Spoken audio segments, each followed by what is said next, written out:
जो core commander conference में एक बात अच्छी की गई, जो कहा गया कि हीलिंग की ज़रूरत है। भाई हीलिंग कैसे होगी? आपने पंजाब गवर्नमेंट की उस डाकू रानी ने हमारे रहीम यार खान के बच्चे को एक एहतजाज के दरमियान पुलिस ने उठाया और तशद्दुद करके मार दिया, मर्डर कर दिया। दूसरे बच्चे अहमद शाह को, हमारे वर्कर को, उसको उठाया, उसको बेहोशी की हालत में मरते हुए अल्लाह ने ज़िंदगी रखी, उसको उठा के हॉस्पिटल ले गए, अल्लाह ने उसको रिकवर कर दिया। तो जिले शाह के साथ भी इन्होंने यही किया था, पर्चे ऊपर हमारे खिलाफ कर दिए। तो क्या ये हीलिंग हो रही है? ये हीलिंग नहीं हो रही। अगर आपने हीलिंग करनी है, सबसे पहले तो वो जो हीरो है इस दुनिया का, मिल्लत इस्लामिया का इमरान खान, उसको निकालो। अगर आप चाहते हैं यहाँ सियासी इस्तेहकाम आए, आप चाहते हैं मुल्क के लोगों के मसाइल हल हों, फिर एक बात आपको IMF के हवाले से भी वाज़ेह कर दूँ। आप देखें, जो ऊपर का अशराफिया है, जिसको ये अशराफिया कहते हैं, मैं उसको बदमाशिया कहता हूँ, वो बदमाशिया $18 बिलियन सालाना मुफ्त मराहत खा रहा है। ये जो गाड़ियाँ, ये पेट्रोल, यहाँ कॉन्स्टिट्यूशन एवेन्यू है ना, यहाँ से आप गुजरें तो आपको आगे पीछे 1-2 टके का आदमी बैठा होगा और उसके पीछे 50 गाड़ियाँ होंगी। एक कमाल की बातें हैं, कोई एक खराबी हो तो हम आपको बताएं। जब चोर चोरी करता है तो अल्लाह उसकी अकल और उसका दिमाग बंद कर देता है, और चोरी करते वक्त ऐसी ऐसी उन्होंने हरकतें की हैं। अब मसलन ये पूरे पाकिस्तान में ये सब कुछ किया है। मेरे वाले हलके में भी अगर आप देखेंगे, आपका कैमरा तो नहीं दिखा सकेगा, ये 168 को 468 किया है। जब ये 468 कर दिया तो इसके 2 खाने होते हैं, अगले खाने में उसको 168 ही रहने दिया। ये आप देख लें, दोनों को इकट्ठे मैं अगर कर दूं तो ये 468 है, जिसको 168 को 468 किया, और उसके बाद इसी को ही अगले खाने में वो 168 ही रहने दिया। ये एक नहीं, कई जगहों पे ये किया। ये मेरे हलके की बात कर रहा हूँ। इसी तरह नवाज शरीफ का, हलीमा दिल शेख का, बाकी लोगों का कई हलकों में ये किया, कई जगह पे।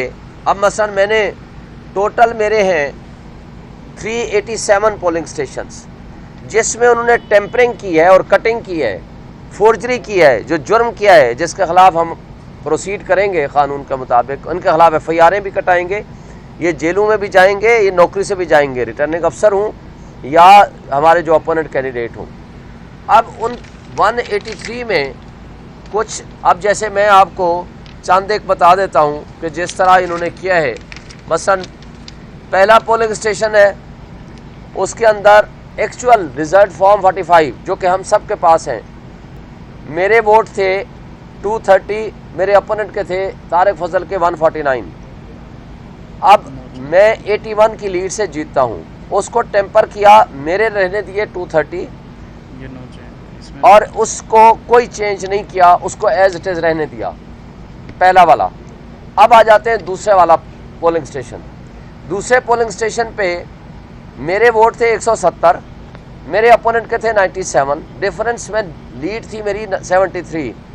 अब उसको चेंज किया, कटिंग की, टेम्परिंग की, मेरे वोट कर दिए 78, मेरे अपोनेंट के कर दिए 297, यानी 97 से आगे 2 लगा दिया और उसको जिता दिया 219 से।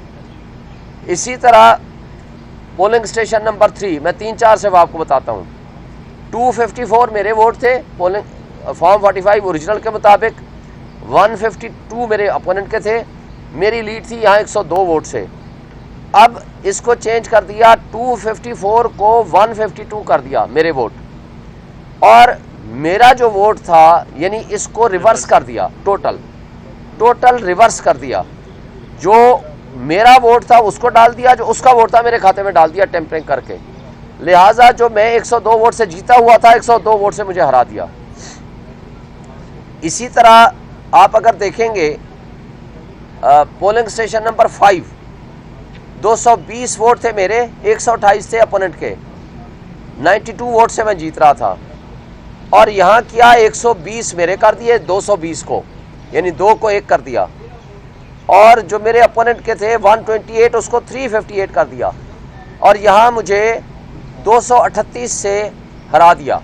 और कई जगहों पे उन्होंने फिर उलट कर दिए, उसी तरह जो मेरा वोट था उनके खाते में, उनका वोट था मेरे खाते में। ये तो चंद एक चीज़ें हैं।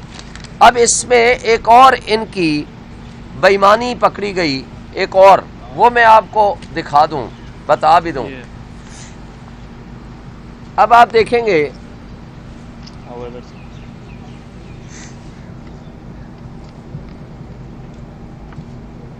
ऐसे पोलिंग स्टेशंस हैं जहां इन्होंने मसलन 1100, मैं आपको बताता हूं, 1139 पोलिंग स्टेशन है, 252, 1139 यानी 1139 टोटल वोट है। कास्ट कितने होते हैं, बड़ा अजीब सी बात है, कास्ट कराए हैं इन्होंने जो जिसमें टेम्परिंग की है 1138, सिर्फ एक बंदा था जिसने वोट पोल नहीं किया, एक रिजेक्ट किया और 1137 वैलिड वोट डिक्लेयर किए। ये रिजल्ट बनता है 99.9%, यानी सिर्फ एक वोट था, एक शख्स था जिसने वोट पोल नहीं किया, बाकी सब ने कर दिया। दूसरा है पोलिंग स्टेशन नंबर 384, यहाँ वोटर टोटल थे 1732, इन्होंने पोल करा दिए हैं उसमें 1715, 99%। दूसरा पोलिंग स्टेशन और है तीसरा 12, यहाँ टोटल वोट थे 1162, इन्होंने 1149 वोट पोल कर दिए, 98.9%। इसी तरह आप आते जाएं 99, 99%, 98%, 96%। मैं आपको सिर्फ परसेंटेज बता दूं, आप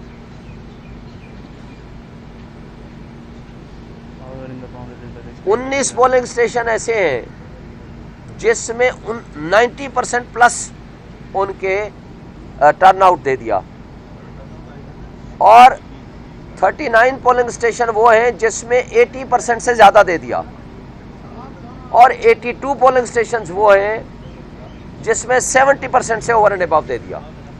जब बेईमानी करने लगते हैं तो वो इनके आंख और कान बंद हो जाते हैं, और जो टेम्परिंग, जो फ्रॉड और फोर्जरी की है वो सबके सामने है और सारी दुनिया उसको देख सकती है। हम इसके बारे में अब इमीडिएटली इंशाल्लाह एक वाइट पेपर जारी करने लगे हैं, और उसमें मैं अपने हल्के को सबसे पहले सारा पुराने वाला, अपने वाला, दूसरे वाला सारा सामने रखूँगा। और एक बात मद्देनज़र रहे कि मेरे फॉर्म 45 वही हैं जो मुस्तफ़ा खोकर के पास हैं, जो मानता है कि मेरा रिज़ल्ट दुरुस्त है। वो कहता है मैं हारा हूँ मगर मैं उससे नहीं आ रहा, वो फजूल चौधरी से मैं नहीं आ रहा, नाजायज़ से नहीं आ रहा, मैं वो कहते हैं कि मैं PTI से आ रहा हूँ। इसी तरह TLP का रिज़ल्ट है, इसी तरह जमात इस्लामी का रिज़ल्ट है। तो बात यह है कि आप जिसने फोर्जरी की है वो रिटर्निंग ऑफिसर रिस्पॉन्सिबल है। मैंने पहले लिख के दिया था इलेक्शन कमीशन को कि रिटर्निंग अफसर, उसका अमला, और ये तारिक फजल चौधरी टेम्परिंग कर रहा है रिकॉर्ड पे, हमें अंदर जाने की इजाज़त नहीं है। इन्होंने ऑर्डर पास किया था, ये ऑर्डर था 11 तारीख का, मगर ये अलग बात है कि इनके लबो लहजे और इनके कंडक्ट पे अभी मैं बात नहीं करूं तो बेहतर है। को झूठ को छुपाने के लिए कई झूठ बोलने पड़ते हैं, तो लिहाजा हम FIR भी कटाएंगे, पर्चा भी कराएंगे, रिटर्निंग अफसर को नौकरी से भी फारिग कराएंगे। और ये जो जुल्म, देखें, एक ये नहीं होता कि एक एक वोट होता है, सिंपल वोट के अंदर वो फीलिंग्स होती हैं, हर शख्स के एक जज्बात होते हैं, कौम की उसके अंदर एक एतमाद होता है, उनकी एक्सपेक्टेशंस होती हैं। जब आप वोट चोरी करते हैं तो लोगों के जज्बात से खेलते हैं, लोगों की तवक्कुआत से खेलते हैं, लोगों की एक्सपेक्टेशन से खेलते हैं। तो लिहाजा लोगों को एक जो जहनी खौफ देते हैं, जो एतमाद उठता है उनका, जो एतमाद उनका बर्बाद होता है, ये सबसे बड़ा जुर्म है, ये सीधी सीधी डकैती है। तो डाकू जो फजूल चौधरी फिरते रहते हैं, मैं उनसे पूछता हूँ कि भाई सिंपल बात है कि आपने अल्लाह को जान देनी है, ये इक़्तिदार आर्जी है, आपके पास आपकी अगली नस्लों तक को ये ताना दिया जाएगा कि आप तो वो हो ना जिसने डाका जनी के ज़रिए, डाकू बन के तो आपने लोगों के वोट के ऊपर चोरी किया था। इक़्तिदार आर्जी होते हैं, ख़त्म हो जाया करते हैं, लेकिन किरदार हमेशा ज़िंदा रहता है। लोग आते हैं, चले जाते हैं, और उसके साथ अगली नस्लों तक या तो आप अच्छा किरदार छोड़ के जाते हो या बुरा किरदार आप छोड़ के जाते हो। फैसला आपके अपने हाथ में है। आज जो कुछ हो रहा है, यंग यूथ जिसने ये अवामी इनकलाब बर्पा किया है, उसके जज्बात के साथ खेलने की कोशिश हो रही है। मैं कहता हूं कि ऐसा ना किया जाए।